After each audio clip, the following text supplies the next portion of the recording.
Hi guys, Donnie here, and what I am sharing with you today is an absolute nightmare for so many of us. Before anyone is concerned, this is not us. The thumbnail you saw is not our dogs or our snakes, but it did happen to a very good friend of ours that we've known for many years through the reptile community. Something that most of us will honestly never experience, something as tragic as she did. If you know Jessica, she is one of the biggest animal lovers you will ever meet. She is always one to want to take the sick, the runt, the neglected, whatever it is, and nurse it back. So she had a lot of animals, a lot of them that she had nursed back from either illness or even neglect from a previous home. She has handled some of the worst neglect cases I've ever seen. What had happened was an electrical fire had started. They were woken up in the middle of the night by one of their dogs freaking out.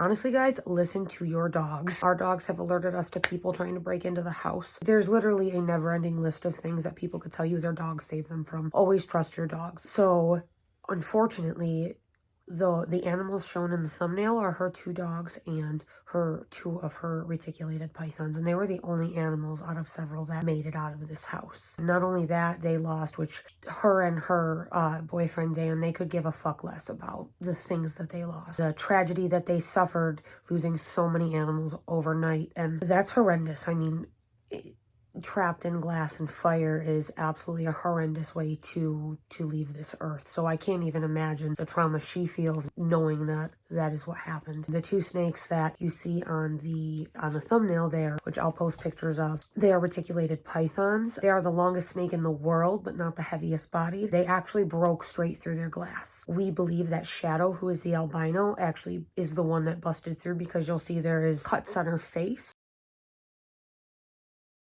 where Cthulhu, who is the male, actually has it is more puffy in his face, where it almost looks like he was burned there. His head is severely burned. Several layers of skin have come off at this point, it seems like. We are treating them with chlorhexidine, which is a veterinary grade cleaning solution. It is also used in human medicine too. However, it's used a lot in vet med, and it is used specifically for burn treatment. We've been using that along with an antibiotic ointment to treat these burns. Retics can be pretty scary because they do get so big, and if you don't raise them right, if you feed live, things like that, they will be aggressive and extremely hard to handle. Just for the size, we believe that it's safer to just have two people handling a retic, even if they're docile. Despite having burns all over their bodies, these are two of the nicest retics I've ever worked with. It is absolutely mind-blowing how nice they are despite what they've been through. It could be very difficult to treat snakes this large if they don't want to allow you to do it. I've had to give antibiotics to large snakes that did not want to do it. It was honestly harder giving antibiotics to one Burmese python that was probably about the same size that just didn't want to take meds than it has been to actually treat these snakes with burns over several parts of their body. It is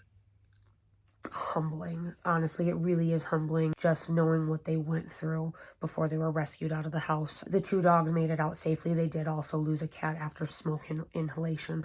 On top of losing animals that were like children to them, they've also lost absolutely everything. A GoFundMe has been started for them to help them recoup. It has been set at $15,000, which may seem like a lot, but when you think about they have absolutely no housing, no furniture, very little clothing, bedding, towels, things that are absolute necessities, not to mention an enclosure for these two snakes that survived, which is the enclosures for animals this big are not cheap. Rehoming these animals is really not an option after what everyone has been through. These are very hardworking people that will get back up on their feet. We collectively, our group of friends, wanted to give them a little bit of help along the way. Amazingly, we have raised almost $2,000 in just a few days. This GoFundMe has been up, and I can't even tell you how all of us are so thankful for the kindness and generosity at such a tough time. It really goes a long way in showing you community and support through something tough. I'm gonna put some video in here of these guys being treated. I would love it if you wanted to share the GoFundMe, even if you can't donate. We'd really like it to get around to animal lovers who may like to help. If you have donated, thank you so much. I don't think you could begin to understand what that means for Jessica and Dan and their pets, but also, I mean, all of us that care about them. It's been so hard. I mean, seeing the condition of these animals and knowing what they went through, it's hard to stomach. on top of the stress of finding somewhere to live and finding, I mean, the list of things they have to do is endless, and it's not going to be an easy road. So we want to try to give them as much help as possible, especially in the midst of a pandemic. Some things are not as easy as they could be. Even sharing can be a huge help, and even that is so appreciated. If you have any questions, please comment below. Thank you guys so much for watching. I know this is definitely a heavier video than I normally do, but I did just want to do a little bit extra to maybe get the word out and help to boost the reach of this fundraiser a little bit for them. Thank you guys so much for watching. I'll see you next time.